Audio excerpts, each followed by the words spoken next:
स्वागत है एनवीएफ न्यूज पर। मैं हूं आपके साथ रोहित। गृह मंत्री अमित शाह का अगला बड़ा प्लान क्या है? क्यों लगातार गृह मंत्री अमित शाह भारत पाकिस्तान के बॉर्डर पर पहुंच रहे हैं? आखिर गृह मंत्री अमित शाह ने मीटिंग में ऐसा क्या फैसला लिया है जिसके बाद अब पाक बॉर्डर पर बुलडोजर चलेगा?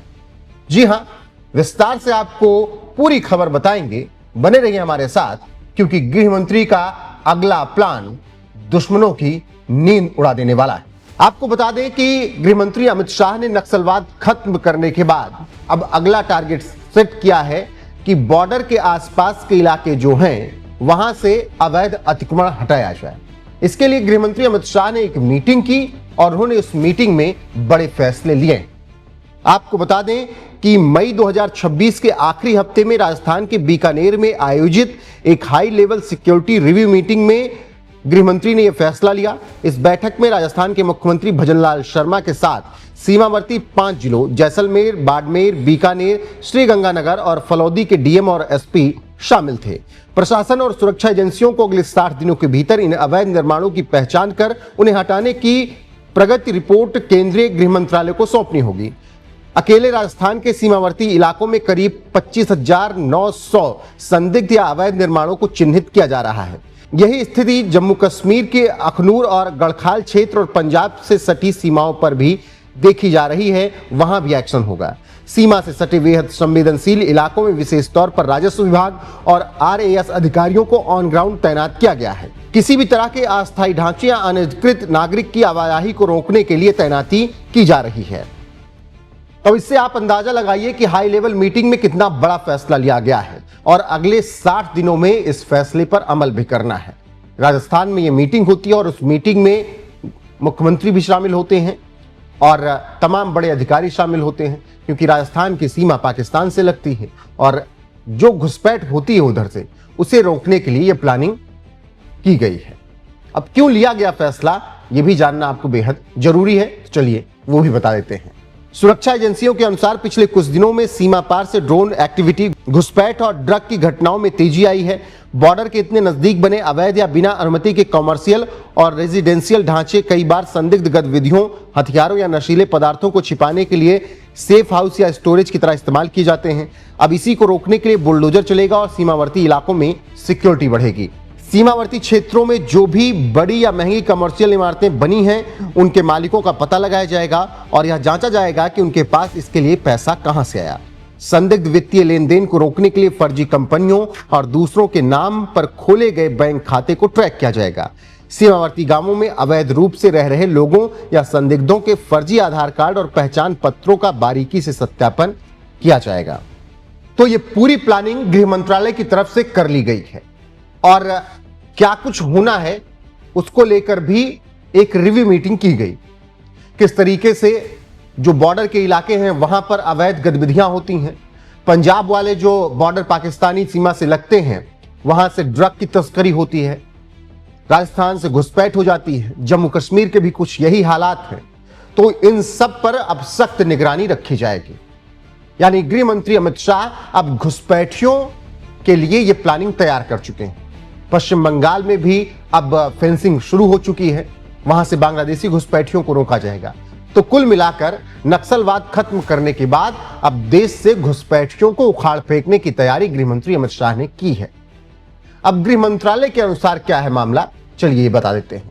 गृह मंत्री अमित शाह ने अंतर्राष्ट्रीय सीमा के 0 से 15 किलोमीटर के भीतर अवैध निर्माण के खिलाफ जीरो टॉलरेंस की नीति को सख्ती से लागू करने पर जोर दिया है। उन्होंने सभी संबंधित अधिकारियों को स्पष्ट निर्देश दिए हैं कि इस संवेदनशील क्षेत्र में मौजूद सभी अनधिकृत और अवैध निर्माणों को तत्काल प्रभाव से ध्वस्त किया जाए। यानी पाकिस्तानी सीमा से जो भी इलाके लगते हैं वहां से 15 किलोमीटर अंदर तक, यानी भारत वाले जो इलाके होंगे, उन सबको पूरी तरीके से साफ किया जाएगा। अवैध निर्माण जो बना होगा वहां पर जो बड़ी कमर्शियल बिल्डिंगें बनी होंगी उनकी भी जांच की जाएगी। बैंक अकाउंट डिटेल खंगाले जाएंगे कि कहीं ये संदिग्ध गतिविधियों में तो संलिप्त नहीं है। तो इससे आप अंदाजा लगाइए कितनी बड़ी प्लानिंग केंद्र सरकार की। अब कौन कौन से प्रदेश या केंद्र शासित प्रदेश हैं जिनकी सीमाएं पाकिस्तान से लगती हैं और वहां पर एक्शन जो होने वाला है, जिसकी प्लानिंग कर ली है, चलिए वो भी आपको जानकारी दे देते हैं। भारत पाकिस्तान की कितनी सीमा लगती है? भारत और पाकिस्तान के बीच कुल सीमा 3,323 किलोमीटर लंबी है। यह सीमा भारत के 3 राज्यों और केंद्र शासित प्रदेशों से लगती है। जम्मू कश्मीर और लद्दाख की 1,222 किलोमीटर की सीमा पाक से लगती है। यहां मुख्य रूप से पहाड़ी इलाका है और सीमा का एक बड़ा हिस्सा लाइन ऑफ कंट्रोल LOC कहलाता है। राजस्थान की 1,070 किलोमीटर सीमा पाकिस्तान से लगती है। यह भारतीय राज्यों में सबसे लंबी सीमा है जो थार मरुस्थल से होकर गुजरती है। गुजरात की 506 किलोमीटर सीमा कच्छ के दलदली मैदान और समुद्री क्रीक से लगती है। पंजाब की 425 किलोमीटर की सीमा पाकिस्तान से लगती है। यह पूरी तरह मैदानी और उपजाऊ इलाका है। यहीं पर प्रसिद्ध अटारी वाघा बॉर्डर स्थित है। अब इन सब इलाकों में सख्त रुख अपनाया जाएगा, तैनाती की जाएगी और किसी भी तरीके की घुसपैठ ना हो, ड्रग की तस्करी ना हो, नशीले पदार्थ ना आए। इसके लिए गृहमंत्री अमित शाह ने यह प्लानिंग की है।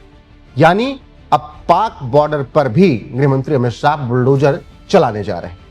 आगे जो अपडेट आएगी आप तक पहुंचाएंगे। अभी के लिए इस वीडियो में बस इतना ही। बने रहिए हमारे साथ लगातार। नमस्कार।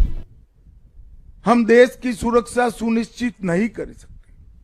हमने क्षेत्रीय सुरक्षा का राज्य सरकारों के साथ रहकर चिंता भी करना पड़ेगा और वो जिम्मेदारी का निर्वहन भी करना पड़ेगा। हमारी जिम्मेदारी है कि सीमा से नजदीक 50 किलोमीटर के किसी भी गांव में कोई अवैध निर्माण होता है तो हम सिविल प्रशासन को सूचित करें, कलेक्टर को सूचित करें, SP को सूचित करें। हमारी जिम्मेदारी है कि 50 किलोमीटर की बॉर्डर तक के सभी गांवों में जनसांख्यिकी का परिवर्तन हो रहा है, कृत्रिम परिवर्तन हो रहा है, तो उसके प्रति सजग रहकर राज्य सरकार को आगाह करें। हम देश की सुरक्षा सुनिश्चित नहीं कर सकते। हमने क्षेत्रीय सुरक्षा का राज्य सरकारों के साथ रहकर चिंता भी करना पड़ेगा और वो जिम्मेदारी का निर्वहन भी करना पड़ेगा। हमारी जिम्मेदारी है कि सीमा से नजदीक 50 किलोमीटर के किसी भी गांव में कोई अवैध निर्माण होता है तो हम सिविल प्रशासन को सूचित करें, कलेक्टर को सूचित करें, SP को सूचित करें। हमारी जिम्मेदारी है कि 50 किलोमीटर की बॉर्डर तक के सभी गांवों में जनसांख्यिकी का परिवर्तन हो रहा है, कृत्रिम परिवर्तन हो रहा है, तो उसके प्रति सजग रहकर राज्य सरकार को आगाह करें।